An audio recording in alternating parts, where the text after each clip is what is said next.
খবর 24 সাথে আপনাকে স্বাগত।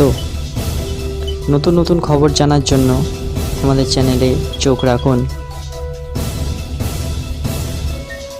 নমস্কার, খবর 24 সাথে আপনাকে স্বাগত।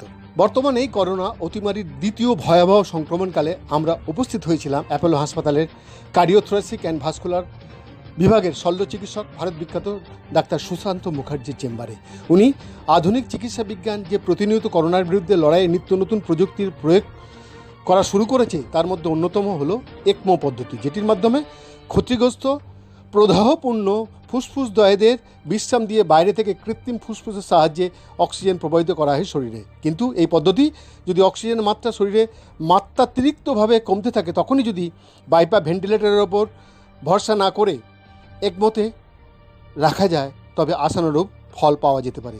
অশেষ ধন্যবাদ ডাক্তার সুশান্ত মুখার্জি, এরকম কোভিড পরিস্থিতিতে নিজের জীবনের তোয়াক্কা না করে অসহায় গুরুতর কোভিড আক্রান্ত রোগীদের পাশে থাকার জন্য। করোনা অতিমারি শুরু হওয়ার থেকে আজকে প্রায় বছরখানেক আমাদের দেশে হতে চলল। কাজে এটাই স্বাভাবিক যে আমরা কিন্তু করোনা এফেক্টেড পেশেন্ট তাদের চিকিৎসার প্রয়োজন হয়েছিল এবং আমরা করেছি। আমরা চেষ্টা করি ইলেকটিভ সার্জারি যেগুলো অপেক্ষা করা যায় সেরকম সার্জারি এইরকম সময় না করতে। আর কারো যদি করোনা হয়, তার যদি ইমার্জেন্সি না লাগে, সেটা তখন না করতে। তার কারণ করোনা এমন একটি ভাইরাস যেটা নাকি রেসপিরেটরি ট্র্যাক দিয়ে ইনহেলেশন হয় সবসময় 100%, অন্য কোনো ওয়ে অফ এন্ট্রি নেই, এবং পরবর্তীকালে সেটা শরীরে ঢুকে সে লাংসের মধ্যে যায়, ফুসফুসে ট্র্যাকিয়া ব্রঙ্কিয়াল ট্রি দিয়ে ঢোকে এবং শরীরে একটা ইনফ্লামেশনের সৃষ্টি করে এবং এর জন্য একটা সার্স হয়, সিস্টেমিক ইনফ্লামেটরি রেসপন্স হয়। সেই জিনিসটা কিন্তু শরীরে ক্ষতি করতে পারে। কাজেই আমরা চেষ্টা করি যে ইলেকটিভলি যদি কোনো সার্জারিটা ওয়েট করা যায় সেটা আমরা করি আর কি, অর্থাৎ ইলেকটিভলি কোনো সার্জারি করি না। কিন্তু ইমার্জেন্সি তো প্রচুর আসে আমাদের সাব স্পেশালিটিতে, কাজেই কিছু কিছু ক্ষেত্রে হয়তো আমাদের এগিয়ে যেতে হয়। তাও বলবো যে যেহেতু এটা একটা inflammatory syndrome, corona virus infection, it is better to avoid a secondary inflammation. Secondary inflammation মানে যেমন সার্জারি করলে আমাদের সেকেন্ডারি ইনফ্লামেশন হয়। খুব অল্প সংখ্যক, তো 4-5 জন পেশেন্টের আমাদের হয়তো করোনা হয়ে অপারেশন, মানে তাদের শরীরে করোনা ছিল এরকম অপারেশন করতে হয়েছে। রেজাল্ট ভালো হয়েছে, কারণ আমরা সাধারণত কার্ডিয়াক সার্জারিতে, হার্ট সার্জারিতে আমরা মাইক্রো সার্জারি ব্যবহার করে থাকি, এবং মাইক্রো সার্জারিতে যেহেতু ইনফ্লামেশনটা কম হয় শরীরে, তাদের রেজাল্ট খারাপ হয়নি। তবে একটা জিনিস যেটা আমরা করোনার সময় যেটা আমাদের কাজ করতে হচ্ছে সেটাকে বলা হয় এক্সট্রা কর্পোরিয়াল মেমব্রেন অক্সিজেনেশন, যেটা আমরা কার্ডিওথোরাসিক সার্জনের মাধ্যমে আমরা কিন্তু চিকিৎসা করছি। একমো এই কথাটা বলা হয়। একমো কথাটা কেন লাগে এই পরিস্থিতিতে? একমো এক্সপিরিয়েন্সটা আমাদের কার্ডিওথোরাসিক সার্জনদের এসছে সার্স থেকে, H1N1 যেটা হয়েছিল, সোয়াইন ফ্লুর সময় একমো রেজাল্ট খুব ভালো ছিল। সেই এক্সপিরিয়েন্স দিয়ে বিশ্বের যত কার্ডিওথোরাসিক সার্জন আছে তারা কিন্তু এই একমোটা এই করোনা ভাইরাস প্যান্ডেমিকের সময় কিন্তু ব্যবহার করে। কিন্তু আনফর্চুনেটলি এর রেজাল্ট কিন্তু প্রথম স্তরে খুব খারাপ, মানে it's a totally different disease affection. কিন্তু পরবর্তীকালে আমাদের যেহেতু নলেজটা বেড়েছে, আমরা বুঝতে পেরেছি কোথায় প্রবলেমগুলো হচ্ছে, আমরা কিন্তু সঠিক সময় একমো করে আমাদের এখন রেজাল্ট খুব ভালো। আমাদের হাতে একমতে আমরা প্রায় 60% সার্ভাইভাল দিতে পারছি, which is very good and is nearly same as world best centres আর কি একমোতে। একমো অর্থাৎ extra corporeal membrane oxygenation. Extra corporeal মানে শরীরের বাইরে দিয়ে মেমব্রেন অক্সিজেনেশন, লাংসের একটা আর্টিফিশিয়াল লাংস দিয়ে শরীরে অক্সিজেনেট করে সে ব্লাডটাকে ফেরত দেওয়া হয়। কাজেই লাংসের কাজ যখন শরীরের বাইরে কোনো যন্ত্র করছে, তাহলে লাংসটাকে রেস্ট দেওয়া হচ্ছে, ব্লাডকে লেস দেওয়া হচ্ছে to allow the lungs to hill.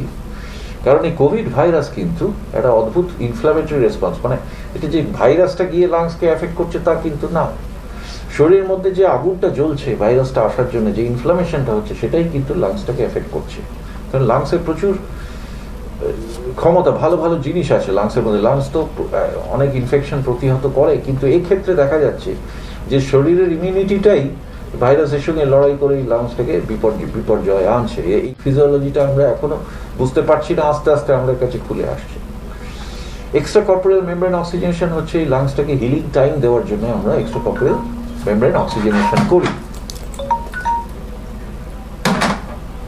এবং সেই সময় যে আর্টিফিশিয়াল লাংস, যেটাকে এক্সট্রা কর্পোরিয়াল মেমব্রেন অর্থাৎ আর্টিফিশিয়াল লাংস, শরীরের বাইরে একটি লাংসকে ব্যবহার করে সেই রক্তটাকে তার মধ্যে দিয়ে সঞ্চালন করে অক্সিজেনেট করে সেই রক্তটাকে ফেরত দেওয়া হয় শরীর। এবারে এই ক্ষেত্রে সঠিক সময়টা কি হবে যখন আমাদের এগমো করতে হবে? একদম দেখা গেছে, সম্পূর্ণ ডাক্তারি তো এইভাবে বলা যায় না, কিন্তু গ্রসলি যদি কোনো আলোচনা করা যায়, দেখা যাচ্ছে যে ভাইরাসটা যখন কিন্তু লাংসটাকে এফেক্ট করতে শুরু করে এর কিছু ক্রাইটেরিয়া আছে, এবং এই ক্রাইটেরিয়াগুলো মানলে দেখা যাবে যখন পিএফ রেশিও বলে, পারফিউশন ভেন্টিলেশন রেশিও, এই রেশিওটা যদি 100 নিচে চলে যায়, 1-এর নিচে চলে যায়, 100 বলছি 1-এর নিচে চলে যায়, তাহলে কিন্তু মারাত্মক হতে পারে। এই সময় একমোটা করতে হয়, অর্থাৎ আর্লি একমো করার প্রয়োজন। অনেক ওয়েট করে ভেন্টিলেট করে লাংসে চেষ্টা করে তারপরে লাস্ট মোমেন্টে একমো করলে কিন্তু লাভ হয় না। কাজেই বুঝতে হবে কোন পেশেন্ট কিন্তু ডেটোরিয়েট করছে, এবং তার নির্দিষ্ট ক্রাইটেরিয়া আছে। তার মধ্যে একটা হচ্ছে এই পিএফ রেশিও বলা হয় আর কি, যেটা খুব ইম্পর্টেন্ট। পিএফ রেশিও যদি 1-এর নিচে যাচ্ছে মানে সেই পেশেন্ট আর ওয়েট করা উচিত না, ভেন্টিলেশন লাগুক না লাগুক। আমরা এখন যেটা ঠিক করেছি, আমাদের যে রেজাল্টটা ভালো পেতে গেলে ভেন্টিলেশন করার আগ মুহূর্তে একমো করে দিলে পেশেন্টকে আর ভেন্টিলেশনে যেতে একদম ঠিক। কোভিডের সময় যে সাধারণ নিয়মাবলী যেগুলো নির্দিষ্ট করে দেওয়া আছে সরকারের তরফ থেকে, সেগুলো কিন্তু ভীষণভাবে মানা উচিত। অর্থাৎ একটা সোশ্যাল ডিস্টেন্সিং, জটলার মধ্যে না যাওয়া, মাস্কিং ইজ মাস্ট। যতদিন না আমরা ভাইরাসটার কোনো ওষুধ বেরোচ্ছে বা আমাদের ইনেট ইমিউনিটি, শরীরের মধ্যে ইমিউনিটি যে তৈরি না হচ্ছে, ততদিন কিন্তু আমাদের এই নিয়মগুলো মেনে চলতে হবে, নাম্বার 1। নাম্বার 2, ব্রিদিং এক্সারসাইজ করা, মানে সবার মধ্যে না, একটা আইসোলেটেড জায়গায় গিয়ে নিজের ঘর হোক বা যাই হোক, প্রাণায়াম, ব্রিদিং এক্সারসাইজ, একটু এক্সারসাইজ, এগুলো কিন্তু করা প্রয়োজন। তাহলে কি লাংসটা ক্লিয়ার হতে থাকে।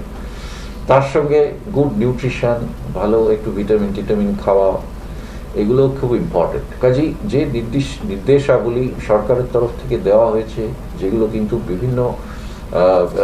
বিভিন্ন মেডিকেল অ্যাডভাইজারি থেকে এসছে, এবং সরকার সেগুলো মেনে সেগুলোকে মাস্ট করে দিয়েছেন, সেগুলো কিন্তু মানতে হবে।